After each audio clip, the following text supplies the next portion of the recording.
Money, I'm Home. In this week's segment, we have coming your way brand new parents, 2.5-week-old baby, and the sleepless nights that might come if they're not financially savvy. We've got the experts for you to listen to and also ask your questions on Money, I'm Home. I'm Lynn Jarman Johnson with Consumers Credit Union. Let's get right to it.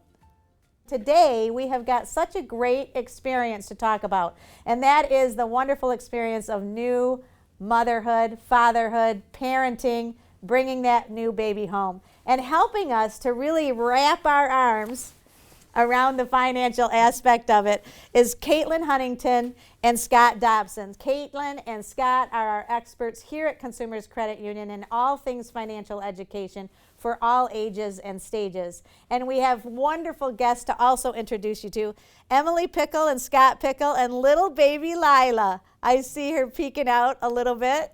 Holy cow, new parents. Tell me about the new parents. It's really new, isn't it? It's very new. She's 2.5 weeks old. She came about 4 weeks early, much to our surprise, but we wouldn't change it for the world. She graced us pretty early, but we have had just such a great time getting to know this little one. And Emily's been a great mom, an amazing mom, and we're just so excited to be on today. This is my granddaughter. So Scott and Caitlin, you both are parents. Does it seem like just yesterday that you were in Scott and Emily's stage group? Yeah, I'm thinking about a 2.5-week-old baby or an 18-day-old baby. My youngest is 18 years old, so boy, you got some financial decisions to make, but you're in the right spot. Scott, give us some questions that you have running in the back of your mind when you're trying to go to sleep. I always think of young parents, and I talk to people all the time who think about their finances and they wonder, should I be taking care of my kids' long-term finances now that I just took time off work and I spent all this money? Or should I be taking care of my own long-term finances? Have you guys struggled with that, and what have you decided to do? We definitely have. We have things like 401ks. We have things like a 529 that we want to start with her. And it's just been a conversation each week. We usually sit down on Sundays and we talk about, where we want to put our finances. It's a good balance to look at that and determine where the funds need to go, but it's really difficult. In our family, we've kind of decided that as parents, you should take care of your own retirement, make sure that you're set, because if you're always financially set, you'll always be there to help your children. Caitlin, you had mentioned that it went in a blink of an eye. Tell us the things that you have done as you moved into, now you're in elementary school, and how fast that happened, and give some suggestions to Scott and Emily.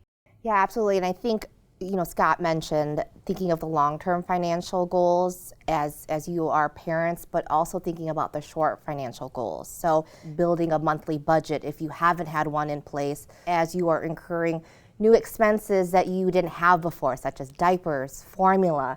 And then as she becomes 1 and 2 and 3, things are going to change. You may not need those diapers anymore, but you're going to think about daycare, events and activities, camps to participate in. And so you want to start thinking about that now as you have the time before she starts crawling and walking, because that will happen in a blink of an eye.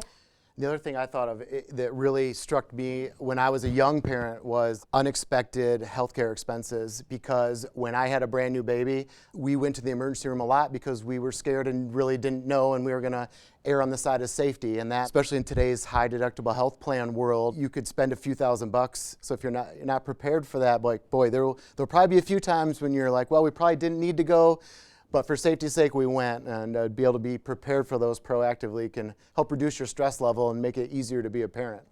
Emily and Scott, you have the financial experts here. Are there any questions that you have top of mind that you'd like to ask? I think you talked a little bit about saving for long-term expenses, like a college fund, for example. What are some things that consumers can offer for that long-term help?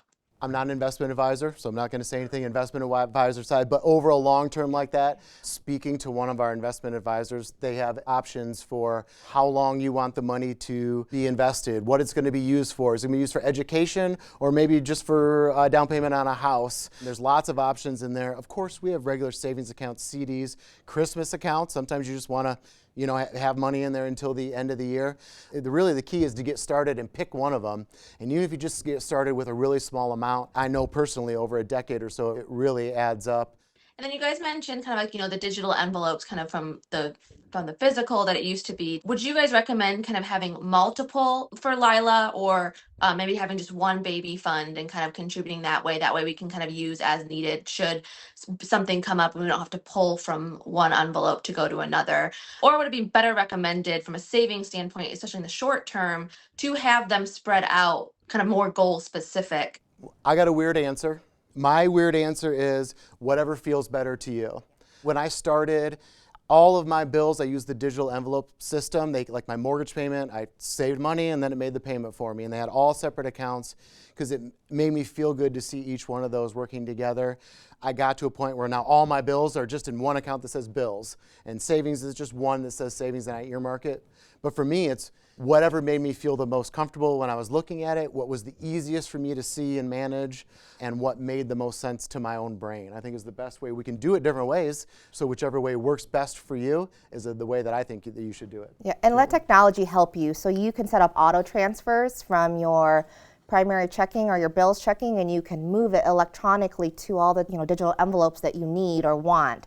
And I'll say with the set and forget it, you guys talked earlier about sitting down and doing your I do not like doing my own personal finances. I don't know why I work at a credit union, but my own, I want to just set it and forget it. So to my wife and I, we sat down at the beginning of the year and say, we're going on vacations, or we're putting in for our retirement. Let's set it up and then make it digital, and now we're done for the year. It comes out when it's supposed to. All my bills get paid when they're supposed to, the amount of savings, and now I don't have to worry about it on payday. It's just how much I have in my own spending account is really all I worry about. That's great. And you said something there that made me think of another question is like, here we are, just a 2.5-week-old. We have pregnancy brain. So we are very forgetful right now. Yeah. Are there ways that consumers can kind of remind us to set up those accounts or pay into those accounts, things like that? You can definitely have alerts and set up reminders. I always just have all my transactions happen on payday. So, every other Thursday at midnight I get paid. First thing Friday morning, all my money gets moved around to where it's supposed to go, so I can just look at it, and everything's been distributed to where it has to go. And I just get to see the results either on the app or on the website. If we're wanting to get started with that, or kind of add to that, is it the best way to do it just through the app and kind of start ourselves, or is it talking with someone, or how do we best get started or expand on, our savings short term and long term with these digital envelopes? I'll give you the same answer I gave before, whichever makes you feel better. I'm pretty tech savvy, so I just go and on the app in like 2 minutes you can add a new account and set up.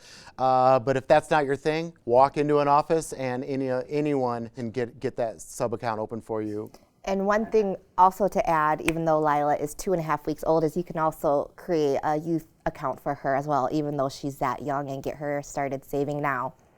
One of the things that I think is important to know is Emily and Scott live in St. Louis, and they are members of Consumers Credit Union. So everything that Scott and Caitlin have talked about, they are doing right in the city of St. Louis. And so the only thing is this has now become face-to-face, and how joyful is that?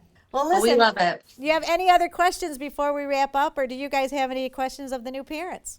How are your overnights going? Are you getting any sleep? For the most part, she's fortunately, for being really early, she sleeps a lot, which is a nice benefit of being a healthy premature baby. We're taking turns of him taking some shifts and me taking shifts, so that way we're both not going crazy. It's a very fun tired, I would say. It definitely is. And we've been trying to fit in naps here and there to try to catch up with this little one. So if she's sleeping, maybe it's a good time to think about taking it easy, lay down on the couch for a little bit.